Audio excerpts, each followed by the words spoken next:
Ар бир өлкөнүн тарыхы ондогон жылдар бою окумуштуулар түйүнүн чечүүгө аракет кылып келген ачылбаган сырлар, ыйык жерлер жана табышмактар менен тыгыз байланышты. Казакстан жылнамасында көптөгөн укмуштуу сындар менен окуяларды жана далилдерди камтыган байыркы жер. Бул окуялардын көпчүлүгү уламыштар жана айын кептерге чуулганган. Time Puzzle көрсөтүүсүнүн чыгармачыл тобу өлкөнүн булуң бурчуна саякаттоо менен тарыхтын байыркы жана заманбап табышмактарынын сырын ачууга аракет жасайт. Бүгүнкү программада бир шаардын байыркы табышмактары жана заманбап күтүүсүз окуялары. Байыркы шаарлар сырдуу жана эбегейсиз империялар. Өткөн доорлордогу адамдардын маданияты менен жашоо мүнөзү дүйнө жүзү боюнча изилдөөчүлөрдүн кызыгуусун жаратат. Казакстанда археологдор көп жылдардан бери сырын ачууга аракет кылып жаткан шаар бар. Анын тарыхы абдан бай, өзгөчө жана жеткиликтүү. Ал үчүн шаардын туш келген аймагын казып көрүү жетиштүү. Андан байыркы доордун көбөлөрү болгон идиш аяк сыныктары, кооздуктар жана эски тыйындарды көрүүгө болот. Ал мындан 2000 жыл мурда бул аймактагы эң чоң калаа болгон. Шаар аркылуу ар түркүн товар жүктөнгөн миңдеген кербендер өткөн. Ал тарых жазмасынан жүздөгөн жылдарга жок болуп кеткен, бирок кийинчерээк сырды өңүттө кайрадан пайда болгон.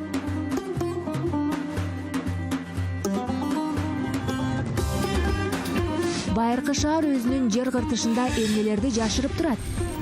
Тараздын болгону тууралуу биринчи катмарлар чоң кызыгуу жаратат. Эмне үчүн эри шаар тарых жазма булактарынан жок болуп кеткен? Таразга чындап эмне болгону белгисиз. Тилекке каршы жазуу булактары дагы жок. Тараз менен советтик эстрада жылдызы Анна Германды эмне байланыштырган? 43-жылы Ирма үй бүлөсү, кызы, энеси менен Жамбылга көчүп келет. Программанын бул жолку чыгарылышын өткөрүп жибербеңиз. Бул шаарга 2000 жылдан ашты. Бир кездеги жибек жолунун борбору. Аны дүйнө жүзүндөгү соодагерлер көпөстөр шаар деп аташкан. Менин атым Андрей Сложин. Сиздер Time Puzzle программасын көрүп жатасыздар. Бүгүн биз Тараз шаары катып жаткан сырлары менен уламыштар жөнүндө билебиз.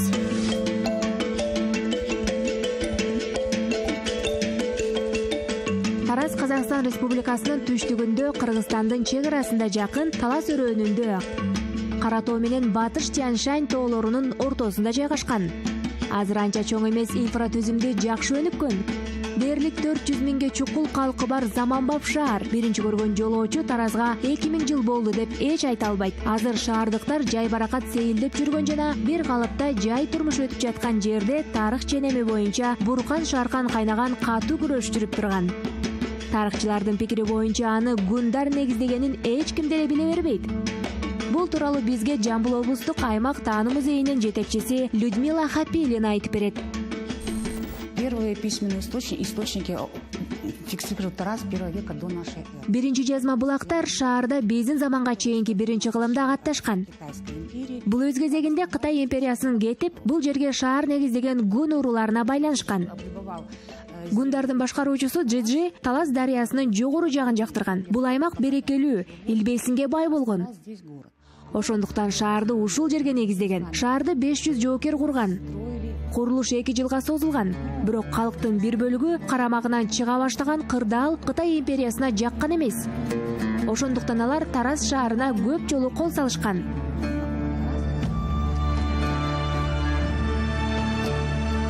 Гундар доору биздин заманга чейинки 4-3 кылымдарда камтыйт. Ал өз доорунда Байкал көлүнөн Тибет тоолоруна, Чыгыш Түркистан Хуанхэ дарыясынын жээгине чейин таралган абдан күч кубаттуу согуштук держава болгон. Бирок биздин заманга чейинки 1-кылымдын ортосунда мамлекет экиге бөлүнүп кетет. Биринчи бөлүгү Хань Кытай династиясынын таасиринде калат. Экинчи бөлүгү 1-кылымдын башында батышка, Орто Азияга карай кетет. Ал жактан Чжи баштаган түндүк гундар башка көп сандаган уруулар менен элдерди кезиктирген. Бул факт көптөгөн тарыхчыларды байыркы Тараз шаарынын келип чыгуусу боюнча салттуу версия жөнүндө ой жүгүртүүнү улантууга мажбурлайт. Мындай пикирди бизге археолог Умит Малик айтып берет. По каким-то источникам мы считаем, что город обосновали гунские племена, гунские шанючи. Кайсы бир булактар боюнча биз Тараз шаарын гун уурулары, гун шанюсу, чуджис негиздеген деп окуп келебиз. Мисалы улуу тарыхчы, этнограф, белгилүү археолог Алкей Хаканыч Маргулан да ушундай деп эсептейт. Ошол эле учурда бул жерде канлы уурулары жашаган. Болжолдуу түрдө ушул эле аймактарды усун уурулары дагы жердеген. Алар дагы көп санда уурулар болгон, өз изин калтырган. Тарых булактарында сакталып калган. Адатта булардын баарын жалпылап келип, шаарды жергиликтүү уурулар түптөгөн деп айтууга аракет кылам. Башкача айтканда, шаарды усун, канлы жана гун уурулары негиздеген деп айтууну туура көрөм. Бирок уламыш боюнча шаарды гундар түптөгөн. По заверению ученых, город обязан своим появлением... Ал эми окумуштуулар ишендирген боюнча байыркы Тараз шаарын биздин заманга чейинки 6-5 кылымдарда сак жана усун уурулары түптөгөн. Жамбыл облусунда археологдор көп сандаган артефакторлорду табышкан. Алардын биздин заманга чейинки эле доорлордо Таразды жана жалпы ушул аймакта байыркы уурулар жердеп келгенин эч шексиз тастыктап турат. Есть уникальные экспонаты. Бөтөнчө экспонат суу куйгуч, коло суу куйгучтар бар. Ал биздин заманга чейинки 1-кылымга таандык. Ал эми бул залда өзгөчө сейрек экспонат, эң баалуу табылга, сак жоокеринин туулгасы турат. Мурдагы Советтер Союзунун жалпы аймагында ушундай 3 туулга табылган. Алардын бири биздин Жамбыл облусунун аймагынан чыккан жана биздин экспозицияда сакталып турат.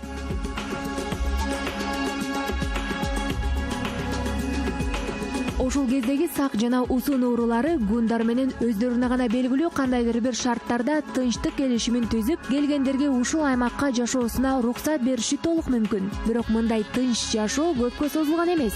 Кытайга карап кеткен гун аскерлеринин экинчи бөлүгүнө мурдагы уруулаштары менен үзөңгүлөштөрүнүн өз алдынча мамлекет болууга умтулганы жаккан эмес. Ошондуктан хан бийлиги тараптан Таразга дайыма кол салуу болуп турган.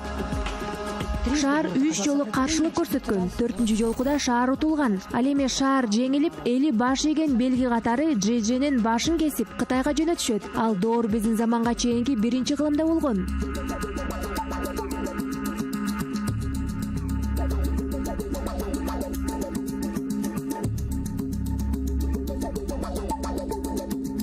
Бул окуядан кийин Тараз жөнүндө белгилүү булактарда бир дагы маалымат жок. Бул сыр азыркы археологиянын табышмагы бойдон кала берүүдө. Балким кайсыл бир убакта жооп табылар. Бирок азырынча изилдөөлөргө белгилүү убакыт боюнча Тараз жөнүндө эң жакын тарыхый маалыматтар катары 5-кылымдагы булактар кала берүүдө. Бирок көпчүлүк археологдор мындан шек санашат. Уламыш боюнча Кытай саякатчысы жана Будда кечили Цюаньцянь ал бир кезде ушул жерде өткөнү айтылат. Анда ал Улуу Жибек жолунун түндүк багыты менен ошол кездеги Ясы шаарына, азыркы Түркүстан шаарына сапарга чыгып, Талёся деп аталган шаардан өткөнү белгиленген. Ал Тараздын байыркы аталыштарынын бири.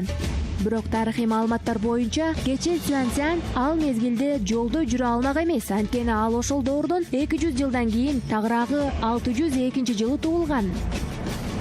Затем город Тараз несколько теряется на страницах истории. Андан кийин Тараз шаары көптөгөн тарых булактарында жок болуп кетти. 568-жылы кайра аты угулат. Сиздерге Жамбыл облусунун аймагы Батыш түрк каганатынын курамына кирген белгилүү болсо керек. Дагы ошол Батыш түрктөрдүн жери менен Улуу Жибек жолу өткөн.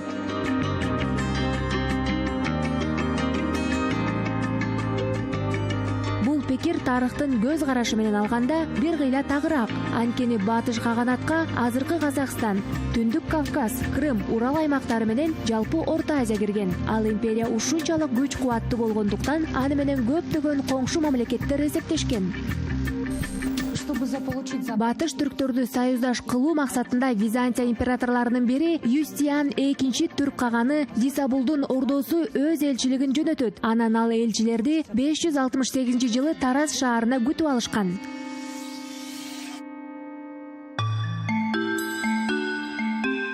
Пазл программасынын тасма тартуу тобу 7 жылдан бери шаардын тарыхын изилдеп, кичинеден чогултуп жаткан археологдор менен жолугушту. Баарлашуунун жүрүшүндө Руслан Буранбаев келечекте Тараздын тарыхы жөнүндө жаңы жана күтүүсүз баалуу маалымат бериши ыктымал болгон өзгөчө табылга жөнүндө ооз ачты. Бирок азырынча бул артефакт коомчулуктан жабык сакталууда. Камень с письменами. Как мы предполагаем. Жазуучусу Барташ. Биз ошондой болжолдоп жатабыз. Бирок азырынча ал жазуулар чечмелене элек. Бул багытта иштер жүрүп жатат. Получается, там исследуют его. Таштын өзүн учурда адистер изилдеп жатышат, Алматыда. Тилекке каршы табылганын маанилүүлүгүнөн жана аны изилдөө жол жобосунун татаалдыгынан ал ташка жетүүгө бизге мүмкүндүк болгон жок. Бирок байыркы таразды казуулардан чыккан башка табылгалар да окумуштуулар үчүн дагы чыныгы күтүүсүз окуя болуп калды. Мы, конечно, при шурфах смотрели стратиграфию, то есть Биз албетте шурф казууда стратиграфияны карадык. Байыркы курулуштардын калдыктарын көрдүк. Албетте көрүнүп турат. Абдан кызыктуу. Эң чоң кызыгууну тараздын биринчи катмары жаратат. Анткени андан ал жакта ири чийки блоктордон курулган чоң имараттар болгону көрүнүп турат. Аларда байыркы тыйындар табылган. Ошондой эле 6-кылымга таандык византиялык тыйындар дагы бар. Те же византийские, которые датируются 6-ми.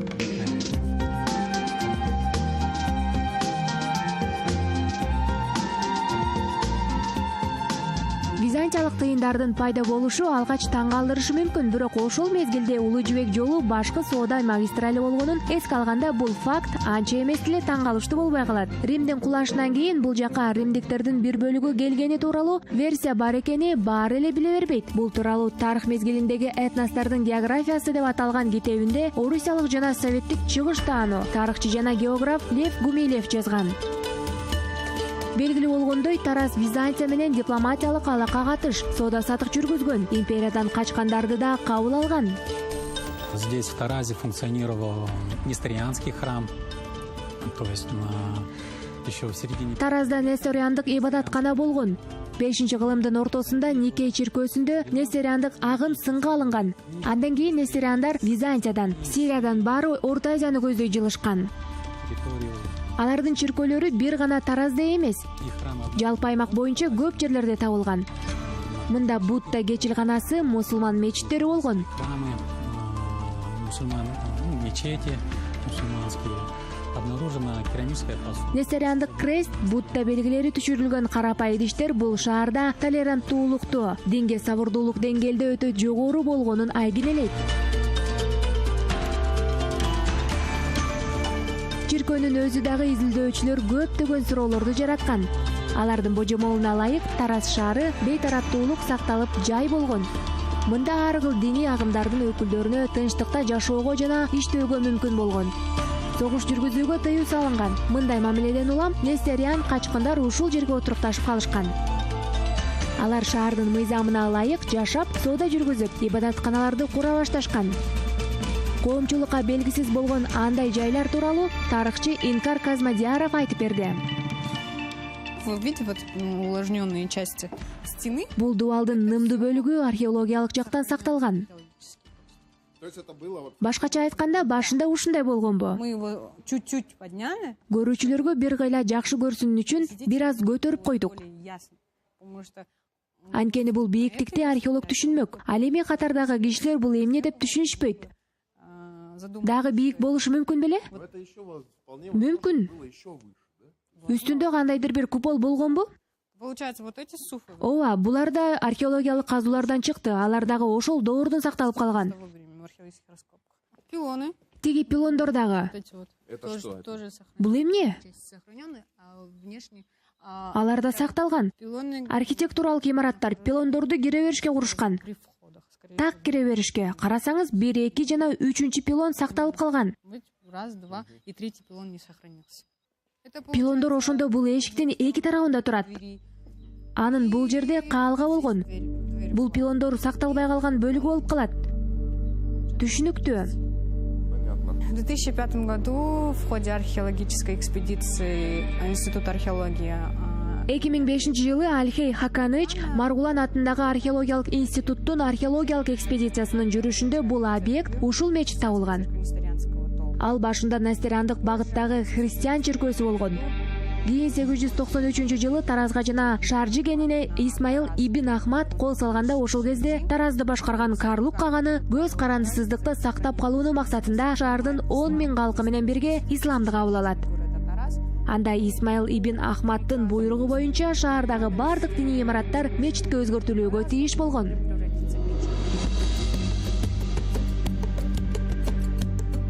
Мындай кайра өзгөртүүлөргө фактылар да күбө болот. Анткени башында 2 эшик имараттын батыш тарабында жайгашкан нестериандарга ушундай кабыл алынган. Качан ал чиркөөнү мечитке айлантканда бул эшиктерди жаап кайра өзгөртүшкөн. Кийин каалгалар түндүк бөлүгүнөн ачылган. Ислам дининде ушундай шарт кабыл алынган.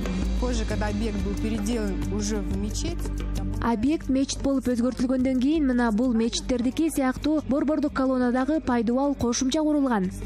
Ал Орто Азиялык үлгүдөгү мечитке айланган деп божомолдонот. Это место интересно не только тем, что здесь находится древнейший мусульманский храм в этом регионе. Бул жер байыркы мусулман ибадатканасы болгон үчүн эле кызыктуу эмес. Мында байыркы жолдордун калдыктары да сакталат. Мен азыр кимдир бирөө 1000 жыл мурда төшөгөн таштын үстүнө бара жатам. 1000 лет назад. А могу сейчас представить? Тараздын кубаттуулугу тууралуу мындай тарыхый факт бар. 11-кылымда Тараз башкаруучусу Туган ханга Самарканд менен Кашкардын башчылары баш ийип турган. Шаар 10-12 кылымдарда абдан гүлдөп өнүккөн. Ал кол өнөрчүлүк кеңири өнүккөн ири соода шаары болгон. Анын чекмечи усталары, айнек ийилүү чеберчилиги, темир уста, карапачылар өз өнөрү менен атагы чыккан. Ал Орто Азиялык кадыресе шаар мамлекет болгону айтылат. Башкача айтканда шаардын өз өкмөтү, өз аскери, жергиликтүү башкаруучунун атынан акча чыгарган өздүк монета ишканасы дагы болгон. Шаар толук кайра түзүлгөн. Мында кербен сарайлар, мунараларды, күмбөз жана башка эстеликтер, имараттарды кура башташат. Усталар жаңы материалдарды сыноодон өткөрүшөт. Биринчи жолу ылайдан тышкары курулушта бышкан кыш, таш, карапа чатыр колдоно башташкан. Имараттын мындай беттерин ар түрдүү ою чиймелер менен кооздошот.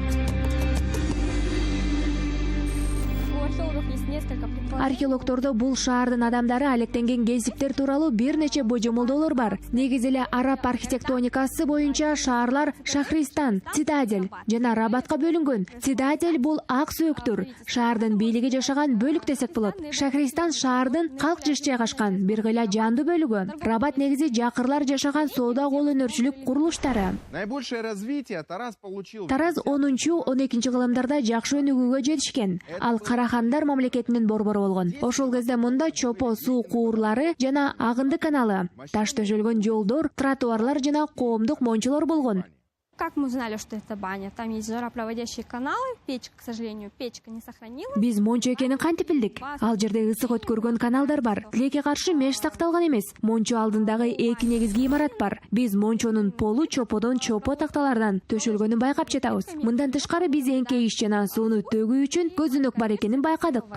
В 70-х годах при постройке мясного павильона были обнаружены остатки бани. И усилиями местного директора... 70-жылдары эт сатуучу павильон курууда мончонун калдыктары табылган. Ал мончо жергиликтүү музейдин директору Кузейбай Байбосоновдун аракети менен сакталып калган. Аны балласт катмары менен жаап, асфальттап салышкан жана ал мезгилде эле мындай мончонун калдыгы. Байыркы курулуштардын урандылары бар экенин билишкен. Кийин 2011 жылы археологдордун жергиликтүү акимдин аракети менен казуу иштери башталган.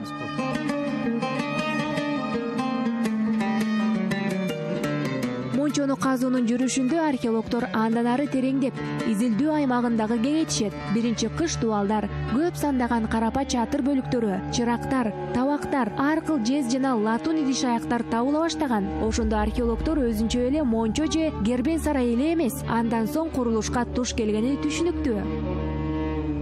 Любопытен тот факт, что современный базар находился на том месте. Шаардын азыркы базары байыркы базар турган орунда жайгашканы дагы кызыктуу факт. Бул кадыресе соода орундары. Бул жерге товар коюшкан. Ал жакта кампа имараты болгон. Сатуучу ушул кезде туруп, кардарларды чакырып турган болушу мүмкүн.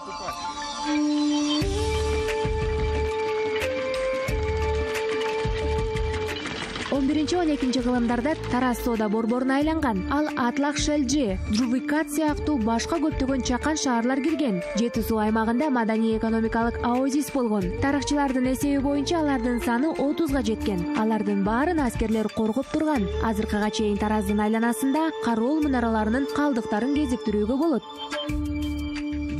Бул аймакта өз маданиятын жайылткан көптөгөн түрдүү башкаруучулар болгон. Бирок таң калыштуу жагы, Тараз дайыма көп төгүлгөн согуштардан алыс болгон. Муну тарыхчылар да белгилешет.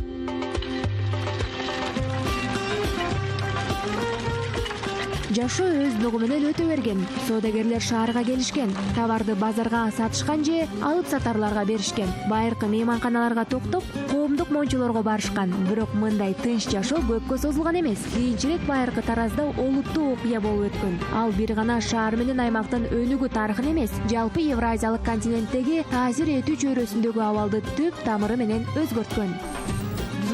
Карахандар мамлекети ич ара согуштардан улам абдан алсыраган жана сырттан кол салууларга көп кабылган. Алгач Каракытай, андан соң Хорехим Шах Мухаммед чабуул койгон. Анан акыры 1219-жылы Түштүк Казакстан аймагы Чыңгыз хандын чабууларынан талкаланган. Тараз жөнүндө жазма булактары сакталган эмес, бирок окумуштуулар менен археологдор казуулардын жыйынтыгы менен шаар калкы душманга катуу каршылык көрсөткөнүн, андан улам шаар монголдор тарабынан толук бузулуп өрттөлгөнүн аныкташкан. Археологдор эмне себептен улам шаарды дээрлик пайдубалына чейин өрттөгөнүн аныктоого мүмкүн болду. Ал тарыхка бул аймактагы эң кандуу окуялардын бири катары жазылып калды. Чыңгыз хандын мындай өч алуусуна жергиликтүү башкаруучулар терс жоругу себеп болгону баары эле биле бербейт. Хорезм Шах Мухаммед ограбил караван монгольский. Хорезм Шах Мухаммед монгол кербенин тоноп алат. Андан кийин Чыңгыз хан Хорезм шахына элчилерди жөнөтүп, болгон окуянын себебин суратат. Бирок буга жооп катары монгол элчилери өлтүрүлүп, жарымын талаага жылаңач айдашат. Алардын бири Чыңгыз ханга жетет. Кое-кто из них все-таки добрался, и Чингис хан так это не смог оставить. Андан соң монгол ханы бул аймакка аскер менен келет. Алардын чабуулунан мамлекет толук бузулат. Тараздан башка Сырдария, Түштүк Казакстан шаарлары да талкаланат. Гүлдөп өнүккөн аймак бир нече жылда эле толук бүлүнүп талкаланат. Андан кийин монголдордун ич ара согуштары башталат. Андан улам соода иши жана туруктуу өнүгүү болгон эмес.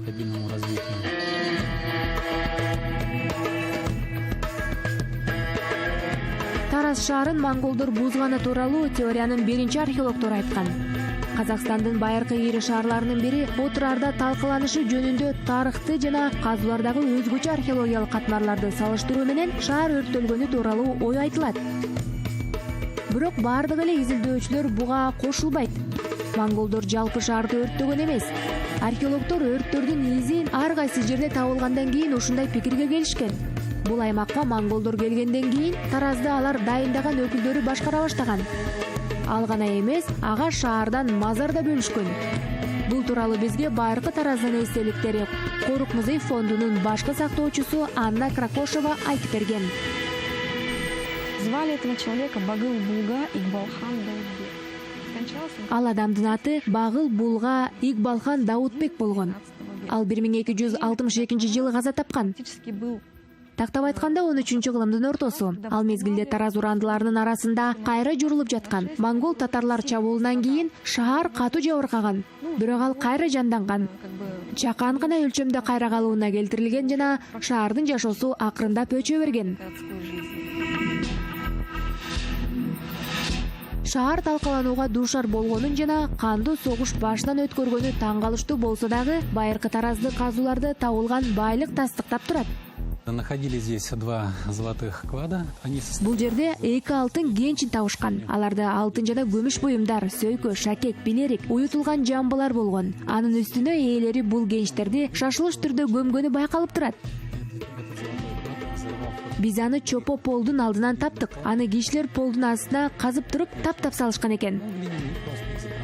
Болжол боюнча алар бир коркунуч алдында же душман кол салган учурда жерди казып, ката салып, бул жерден кетип калышкан. Тилекке каршы ар кандай себептер менен каткан байлыгын кайра алышкан эмес, же каза тапкан. Кенч болсо бизге чейин жетти. По каким-то причинам погиб или что-то еще, что это все дошло до нас. Что произошло с Таразом, доподлинно неизвестно. Письменных источников, к сожалению, нет. Чынында Тараздай эмне окуя болгону белгисиз. Жазма булактарда дагы тилекке каршы жок. Мисалы биз Отырар каармандык менен кармашып коргонгонубузду билебиз. Тараз жөнүндө эч маалымат жок. Мүмкүн жашоочулар үйлөрүн душманга бергиси келбей өздөрү өрттөп кетип калышкан. А балким чындап эле шаарга чабуул жасалган. Бирок кандай болсо дагы жалпы аймак менен Тараз шаары басылып алынгандан кийин дагы мында шаар цивилизациясы өнүгүүсүн уланткан. Шаар чоң мега борбордон чакан, анча чоң эмес шаарчага айланган. Бирок шаар 15-кылымга чейин жашаган жана кол өнөрчүлөр, усталар, дыйкандардан турган туруктуу шаар калкы жашаган. 16-кылымда Жети суу жергеси Кокон хандыгынын курамына кирген. Тараздын жаңы тарыхынын доору башталат. Кокондуктар мында байыркы шаардын калдыктарын табышкан жана ал жерге жаңы дубалдарды куруп, бул аймакка жайгашышкан. Анда Тараз жаңы аталышка ээ болот.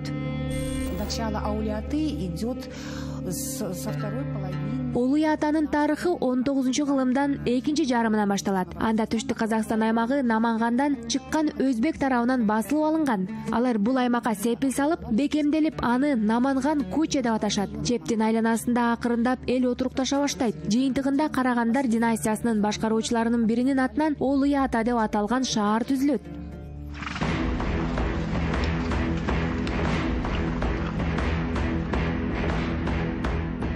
1864-жылы Улуу Ата чеби орус полковниги Михаил Черняев тарабынан алынат. Анда Чокан Валихановдун таасири чоң болгону баарыбызга эле биле бербейбиз. Орус архивдериндеги материалдарга ылайык, Чокан Валиханов 1855-жылы Петербургдун сүрөттөмөсү боюнча чептердин жайгашкан ордун жана аскерлеринин санын билүү үчүн Кокон хандыгына барууга тийиш болгон. Анын аракети менен Улуу Ата чеби дээрлик кан төгүүсүз алынган. Бул окуя кандай болгону тууралуу бизге облустук мамлекеттик архивдин кызматкери жана журналист Макулбек Рысдаулетов буларды айтып берген. Орус армиясы бүйөргө келген чейин алдын ала барлоо жумуштарын жүргүзгөн, көп адамдар менен кездескен, үлкөн осону беделди адамдарга сыйлыктар берген. Орус империясы келгенге чейин алар биздин аймакка чалгындоо жүргүзөт. Таасирдүү адамдар менен жолугушкан, белек беришкен, өз ара макулдашууларга кол коюшкан.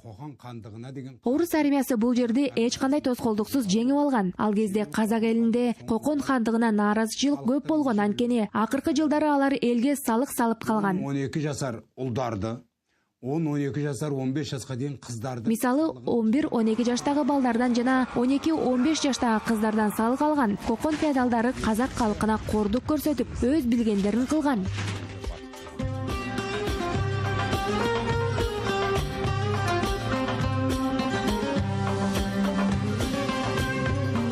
Бул аймакка Орус империясынын бийлиги орногондон кийин дароо эле Улуу Ата уезд борбору деп жарыяланат. Орус офицери Михаил Черняев менен Максимилиан Лерх буларды баяндап жазган. Шаардын бир түрдүү окшош имараттары шаар ичинде жана айланасында бакчалар менен бөлүнгөн. Алар күндүзгү аптапта азиялыктарга ысыктан көлөкөө үчүн кызмат кылган. Бул жакта жүзүм жана алма, брюква жана алмурут бактары бар. Табияты бай, климаты жумшак. Жери берекелүү, дыйкандардын эмгеги текке кетирбей мол түшүм берет.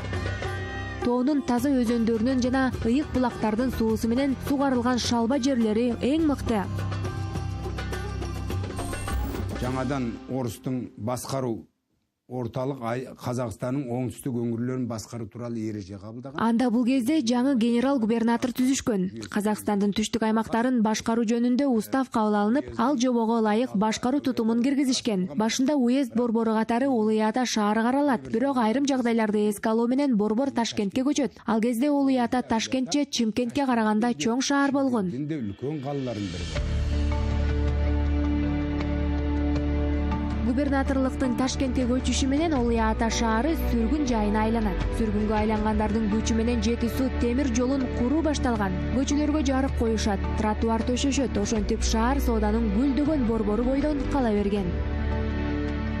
Сначала он был как окраина царская. Казакстан Орусияга карагандан кийин ал шаар башында падышалык Орусиянын чек арасы катары болгон. Бирок кандай болгон учурда дагы Казакстан Орусияга кошулуу жалпы Казакстан менен биздин облустун өнүгүшүнө себеп болгон. Мында өнөр жай өнүгө баштаган, өнүмдүк колдонууга акчалар кирген. Бирок ошол эле учурда Орусия Казакстанды өзүнүн кошумча тармагы жана сүргүн жайына айланткан. Сүргүнгө келгендердин ичинде эң белгилүүсү биринчи окумуштуу гельминтолог Константин Иванович Скрябин болгон.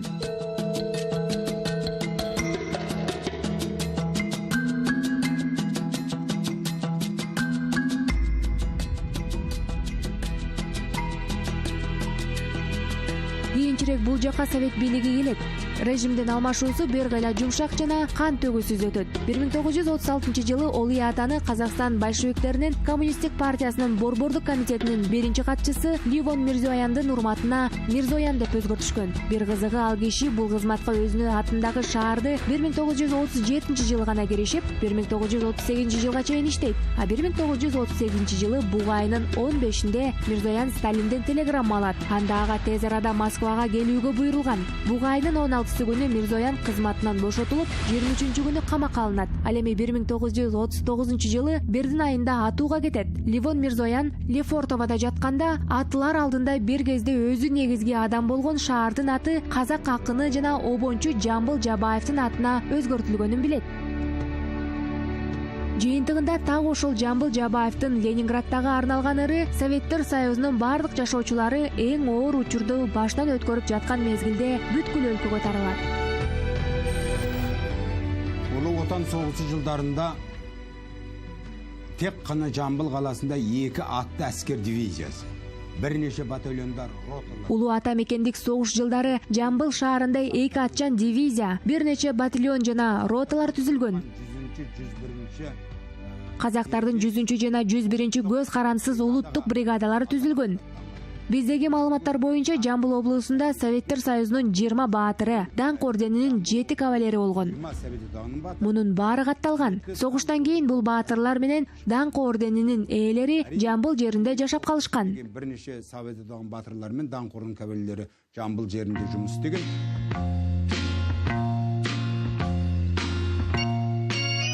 Өткөн кылымдын 70-жылдарындагы эң атактуу урчулардын бири Анна Германдын тагдыры дагы Тараз шаары менен тыгыз байланышта болгонун көпчүлүк биле бербейт. 1943-жылы шаарга жаш мугалим кичинекей кызы менен көчүп келет. В 1943 году Ирма с семьей, с дочерью и с матерью переезжает в Джамбул.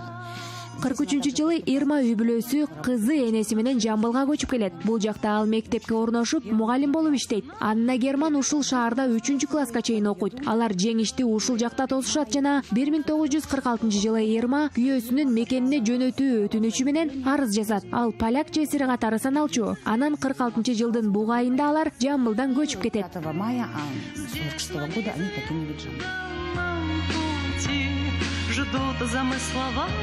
Ырчы Анна Германга белгилүүлүк 70-80-жылдары келет. Анын ырларын Советтер Союзунда жана Европада угушат. Ырчы катары таш жарып турган кезде да бир кезде өзүн бөпөлөп тарбия берген шаарды эсинен чыгарган эмес. Ал Совет мезгилиндеги элдин сүйүктүү ырчыларынын бири болгон. Бирок ал кичи мекени Казакстанды, анын ичинде Жамбылды унуткан эмес. Ырчы 1979-жылы бул жака келген.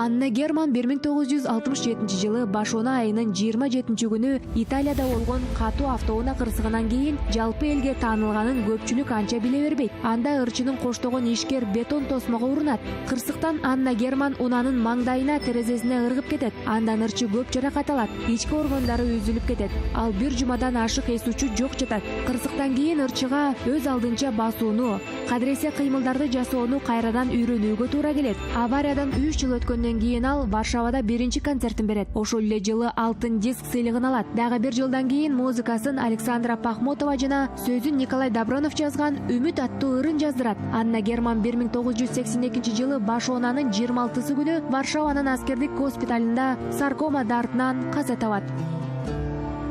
Негизи Тараз шаарын көпчүлүк советтик артисттер жактырган. Мисалы, Ийгилик мырзалары кино тасмасындагы «Жамбыл жылуу, ал жакта менин апам бар» деген учкул сөз тарыхта калды. Ал сүйлөмдү Евгений Леонов сунуштаганы саналуу гана адамдар билет. Тасманы тартуу алдында ал ушул шаарга гастролго келет. Анда кыш мезгили болсо дагы Жамбыл шаарга ага жылуу жана жакын сезилет. Мында акыркы жолу Робертина Лоретти концерт берген. Бүткүл Союзга белгилүү Махмут Эсанбаев да бийлеген. 1998 жылы президент Назарбаев шаарга өзүнүн байыркы Тараз деген атын кайтарып берди. Ал шаардын терең жер кыртышында дагы көптөгөн сырлар ача турган изилдөөчүлөрдү күтүп жатканы шексиз. Мүмкүн жакынкы келечекте археологдор же шаардыктар огороддон айдап жатып же үй куруп жатып башка дагы жаңы табылгаларды таап алышары мүмкүн. Албетте, ар бир табылга байыркы Көпөстөр шаарынын узак тарыхын баалуу маалыматтар менен толуктоого салым кошоору анык. Мага Тараз шаары калыптагы жайбаракат энергетикалуу шаар сезилди. Мында убакыттагы башкача өтөт. Балким бул шаардын 2000 жылдык тарыхына байланыштуу чыгар. Менин атым Андрей Сложин. Сиздер Time Puzzle программасын көрдүңүздөр. Көрүшкөнчө.